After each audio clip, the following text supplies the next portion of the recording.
It began with a dull, hollow thud in the middle of the night.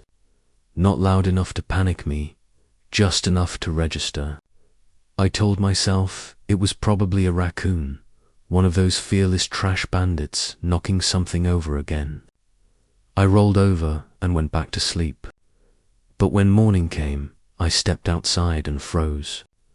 My mailbox was lying sideways like it had been out all night drinking bent, twisted, barely hanging on by one rusty bolt.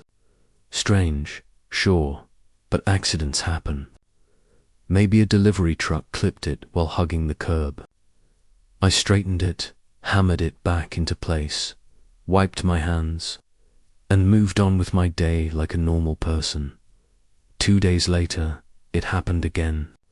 Only this time, there was no accident excuse. The entire post had been ripped clean out of the ground, like someone had backed over it and didn't bother stopping. No way that was a coincidence. Welcome to Prodigy Tales. Go ahead and like and subscribe if you enjoy premium neighborhood chaos. That's when I started paying attention. Every other night, like clockwork, the same thing happened. Mailbox destroyed. Sometimes there were tire tracks carved into the grass. Other times it looked like a mini bulldozer had charged straight through it. I'd rebuild it, repaint it, even replant the grass around it. And every single time, without fail, it was trashed again within 48 hours.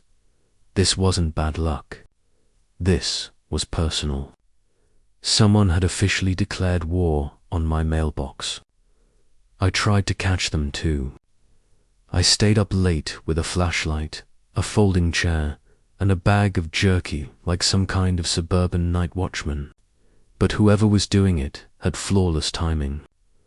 I was always asleep, in the shower, or gone for just a few minutes, always just long enough for them to strike. I asked the neighbors. No one had seen anything. One guy said he heard an engine rev hard around 2 in the morning. Another swore he saw a grey SUV near my driveway the night before. Problem was, half the HOA owned grey SUVs. That's when the doubt crept in. I started feeling paranoid, like I was chasing a ghost. I filed a complaint, but the HOA board did what they always do. They said they'd look into it. Look into what, exactly? A mailbox being treated like a crash test dummy. None of it added up. I even mounted one of those fake plastic owls on top, thinking maybe it would scare off whatever lunatic was targeting me. It didn't. If anything, the owl looked like it had been punched in the face too. By then, I was done being patient. Whoever was doing this was bold, careful, and clearly enjoying themselves. And I knew one thing for sure, this wasn't going to stop on its own. But I wasn't about to let them get away with it forever. So I marched straight into the HOA office, clipboard tucked under my arm, photos of my destroyed mailbox stapled together like evidence from a crime scene. And sitting behind the desk, of course, was the queen of suburban doom herself. Karen. She greeted me with a smile so tight and polished it looked dangerous. The kind a snake wears right before it strikes. I cleared my throat and laid the papers down. Someone's been repeatedly running over my mailbox. I've reported it 3 times now. Nothing has been done. Karen tilted her head and blinked slowly, like I'd just spoken in riddles. Oh, your mailbox, she said, dragging the words out like she was rediscovering them. Yes, the one planted directly in front of my home. I stared at her. The same one that keeps getting turned into scrap metal every other night. She folded her hands and leaned back, scanning the photos with bored eyes. Could have been a delivery truck, she said. Or maybe the wind. These older posts snap pretty easily, you know. I looked at her like she'd just blamed Bigfoot. It's been hit 4 times. Tire tracks. bent metal. I'm not imagining this. That's when she switched tones, the official HOA voice, soaked in condescension and reheated authority. Well, I'll look into it. In the meantime, make sure your mailbox is HOA compliant. Correct height, approved paint, proper post material. You wouldn't want to risk a fine. I almost laughed. I came in reporting vandalism, and somehow I was the one being threatened. Still, I fixed it again. New post, fresh paint. Even added a reflective strip, just in case visibility was suddenly the issue. This time, I made it impossible to miss. Thicker wood sunk deeper into the ground, reinforced like it was guarding Fort Knox. And then, silence. No crashes. No tire marks. Not even a dent. For the first time in weeks, my mailbox stood untouched. I started to think maybe I'd gotten through to Karen. Maybe she actually put eyes on the street. I even spotted her jogging past my house one morning, and for a brief second, I thought the nightmare was finally over. She was wearing a bright pink tracksuit that practically shouted, "I own this neighborhood, and don't you forget it." I gave her a polite nod as she passed. She returned that same smile, the one that never quite made it to her eyes. Still, I convinced myself things had finally cooled down. I stopped staying up late. I wasn't even trying to catch anyone anymore. I let my guard down. Then came Sunday morning. I was standing by the front window, sipping coffee, wearing socks, and running dangerously low on patience. That's when I saw her. Karen, sitting in her grey SUV, crawling down the road like a predator locking onto its prey. She slowed as she reached my yard, glanced around, and then bam! She slammed the gas and obliterated my newly built mailbox, like she was auditioning for Fast and Furious, suburban vengeance. My jaw dropped.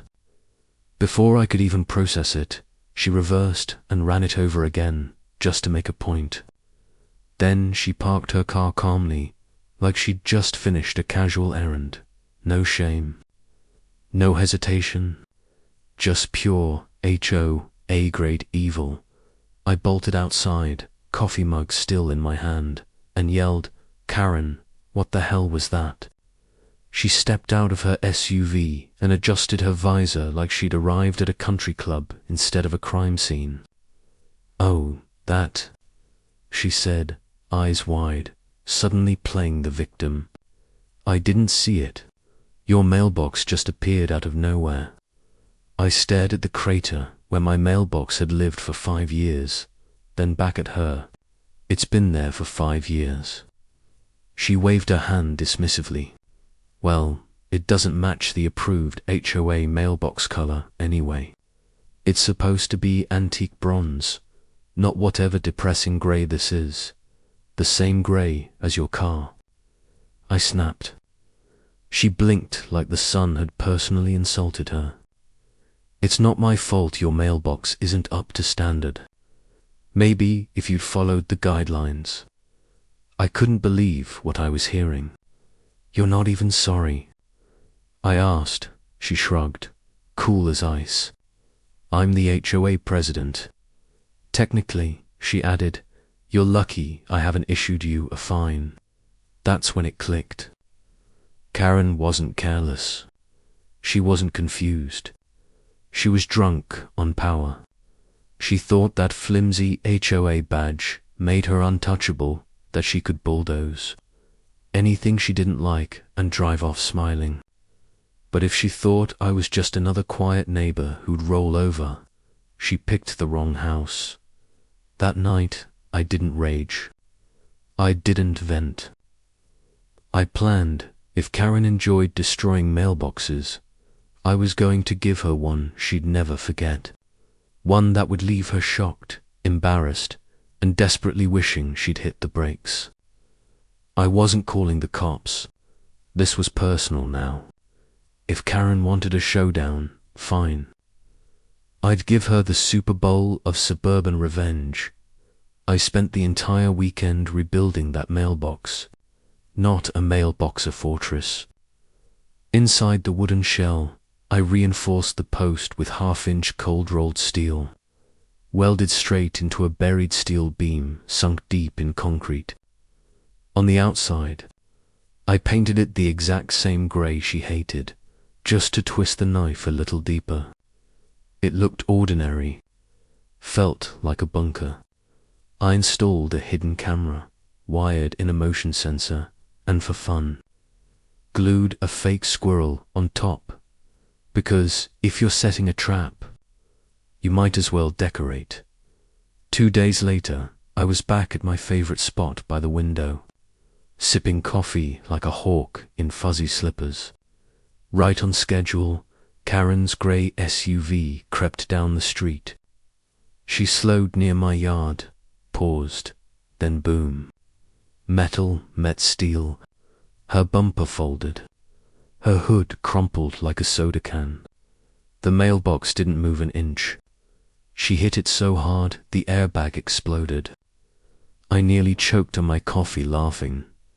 Karen stumbled out of the car, hair wild, eyes furious, looking dazed and confused like a possum questioning reality.